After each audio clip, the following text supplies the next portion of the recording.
Durante este semestre analizamos el surgimiento de la psicología científica, así como las diferentes escuelas psicológicas.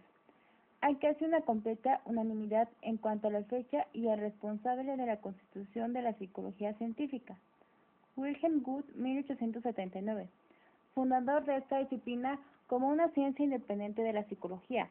La fecha de 1879 es claramente representativa, puesto que en este año Wundt crea el primer laboratorio de psicología experimental en la Universidad de Leipzig, Alemania. Wundt es el primero en situar a la psicología en el grupo de teorías mentalistas, al que pertenecen también el estructuralismo, el funcionalismo y el psicoanálisis. El sistema de la psicología fundado por Wundt se conoce como estructuralismo, porque sus preconizadores se ocuparon de descubrir la estructura o anatomía de los procesos conscientes.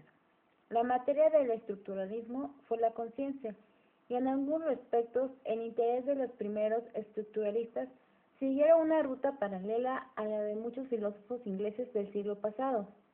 Aunque había alguna similitud de intereses entre los dos grupos, diferían grandemente en los métodos empleados para la investigación de estos intereses.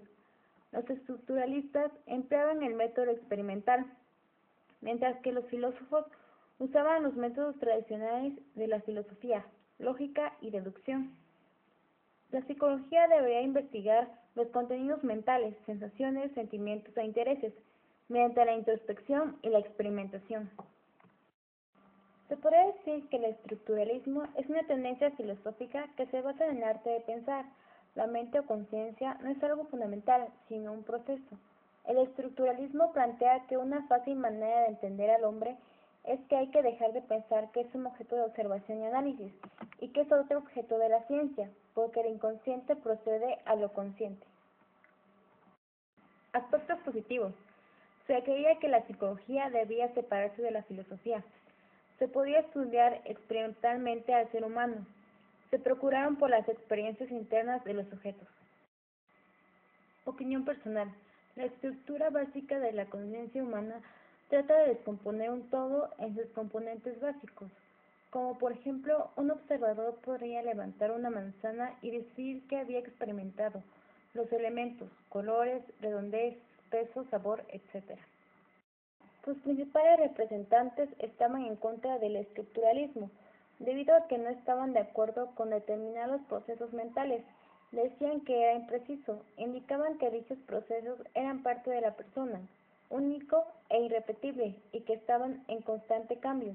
No se preocupaban tanto por lo que compone a la mente, sino lo que hace a la mente.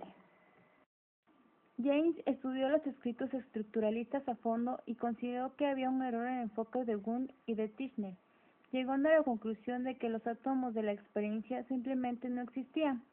Nuestra mente teje sin cesar asociaciones, revisa experiencias, comienza, se detiene, pasa de una cosa a otra en el tiempo.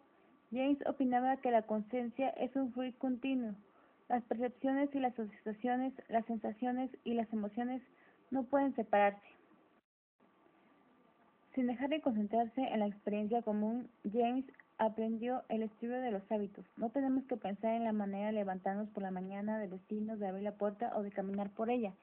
James sostuvo que cuando repetimos algo varias veces, el sistema nervioso cambia de modo que cuando la siguiente vez que realizamos la misma acción, esta se nos facilita. El funcionalismo es la postura según la cual los procesos mentales y las conductas de los seres vivos colaboran en su adaptación al medio. James defendió asimismo el valor de la introspección subjetiva. Logros o cosas positivas. No solo se tomó en cuenta los procesos mentales, se extiende ahora hasta procesos corporales, cosa que hace que la psicología dé un paso más como ciencia. Tomó importancia de las posibilidades adaptativas de los procesos psicológicos, atención a las diferencias individuales, importancia de las aplicaciones de la psicología, aceptación a diferentes métodos. Consecuencia muy importante para el desarrollo de la psicología, dado que el aprendizaje es uno de los mecanismos psicológicos más importantes de cara a la adaptación. El objeto principal de la investigación funcionalista será el aprendizaje. Opinión personal. Trata de entender la manera en que funciona la mente para ayudarnos a sobrevivir y adaptarnos. Por ejemplo, cuando nos sucede algún problema, digamos tiempo de guerra, escasez de comida o escasez de dinero, un funcionalista tratará de investigar qué mecanismos se ponen en acción, como aprendizaje, percepción, emociones, con la finalidad de que nos adaptemos y sobrevivamos a estas situaciones. La Gestalt implica un retorno a la percepción ingenua, a las experiencias inmediatas no viciadas por el aprendizaje. Nos lleva a comprobar que ahí no percibimos conjuntos de elementos, sino unidades de sentido estructuradas o formas. El todo es más que la suma de sus partes. La conciencia abarca mucho más que el ámbito de la conducta. Su método de estudio es a través de la introspección, de la experimentación y de la fenomenología. Rechazan la primacía de la cuantificación y de los datos estadísticos, ya que hay muchas experiencias que no se pueden cuantificar o deducirse a datos numéricos. La Gestalt tuvo, sobre todo, una gran importancia por sus contribuciones al estudio de la percepción.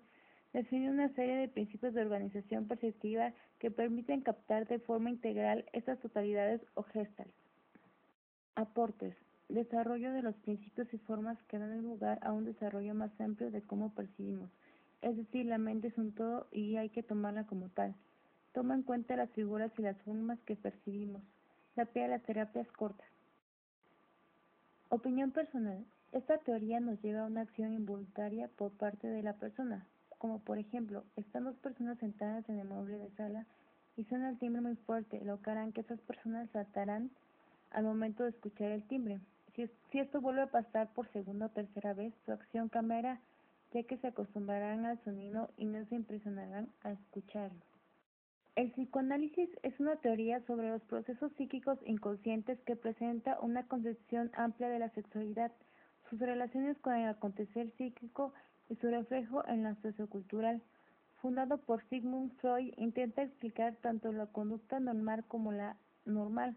Busca esencialmente evidenciar la significación inconsciente de las palabras, actos y pensamientos. Con el tiempo, Freud llegó a la conclusión que el origen de todos estos problemas son conflictos infantiles relacionados con el sexo. Experimento de Pavlov. Antes de condicionar, hacer sonar una campana no producía respuesta alguna en el perro. Al colocar comida frente al perro, hacía que éste comenzara a babear. Durante el acondicionamiento con el sonido de la campana, ésta se hacía sonar minutos antes de poner el alimento frente al perro. Después del acondicionamiento, con solo escuchar el sonido de la campana, el perro comenzaba a salivar. Reflejo no condicionado. Los reflejos incondicionados son los reflejos innatos, los reflejos que forman parte del repertorio de automatismos con los que cuentan los animales desde su nacimiento. Estímulo no condicionado. Es aquel estímulo que despierta una respuesta no condicionada. Reflejos condicionados. Los reflejos condicionados son los reflejos aprendidos, consecuencia de haber experimentado la asociación entre el estímulo incondicionado y el estímulo neutro. Un ejemplo de estímulo incondicionado sería el reflejo rotuliano. Se siente una persona de modo que sus piernas queden colgando, golpean en el borde de un martillo o con el borde de una mano de ojo de la rótula. El estímulo condicionado. Cuando una persona que monta caballo de paseo y debido a que el caballo se asusta, lo tira, después de esta experiencia el sujeto se siente con miedo de subirse a los caballos. La nueva psicología norteamericana. Edward fue el encargado de difundir esta ciencia, ya que era claro respetado por sus ideas que oscilaban en actitud experimental, en la simplicidad conductual y en el rigor, y realizó estudios sobre el psiquismo animal. El aprendizaje fue un tema muy importante para ellos, en virtud de que podían ver la diferencia entre si el contenido era inteligente o no, además de que entendían los mecanismos de la dinámica evolutiva. En el siglo XIX se empezaron a realizar estudios en la continuidad animal. Sin embargo, Wengen fracturó esta idea con el tema de que nosotros tenemos una cultura gracias a que nuestras capacidades intelectuales son mayor a las de otras especies, de ahí que se diera origen a la teoría de la imitación. En conclusión, la psicología es el estudio científico de la conducta y la experiencia, de cómo los seres humanos y los animales sienten, piensan, aprenden y conocen para adaptarse al medio que les rodea. La psicología moderna se ha dedicado a recoger hechos sobre la conducta y la experiencia y a organizarlos sistemáticamente, elaborando teorías para su comprensión. Estas teorías ayudan a conocer, explicar el comportamiento de los seres humanos y en algunas ocasiones incluso a predecir sus acciones futuras, pudiendo intervenir sobre ellas.